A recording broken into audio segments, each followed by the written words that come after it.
હું રાઠોડ વિક્રમસિંહ સામંતસિંહ રાઠોડ વાવડી ગામ।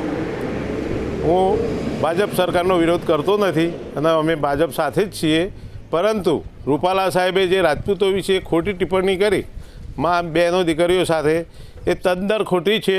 અને અમે તમામ સંગઠનો અમારા સાથે આખું ગામ છે, તમામ કોમો સંગઠિત છે। કોઈપણ નેતાને અમે અહીંયા પ્રવેશ કરવા દઈશું નહીં, કોઈ પણ પ્રચાર કરવા દઈશું નહીં।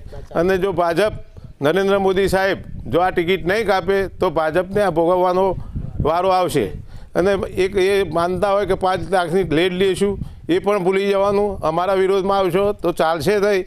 અમે રાજ દરબારો અમારી તમામ મિલકતો સરકારને દેશ માટે આપી દીધેલી છે, એટલે ભાજપ સરકારે જરા વિચારવું જોઈએ। અમારી ટિકિટની કોઈ જરૂર નથી, અમને આપવામાં પણ નથી આવી લોકસભામાં, એટલે એની તો અમારે કોઈ ફિકર જ નહીં, અમે માગતા જ નથી।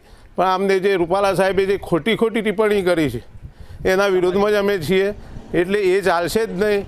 અને તાત્કાલિક આ ટિકિટ આપવી જ ના જોઈએ। હજુ તો આપી તો છે જ નહીં, પણ આપવી જ ના જોઈએ, નહીં તો ભાજપને તમામ રાજ્યોમાંથી 26 સીટ ઉપર તમામ રાજ્યોમાંથી ભોગવવાનો વારો આવશે।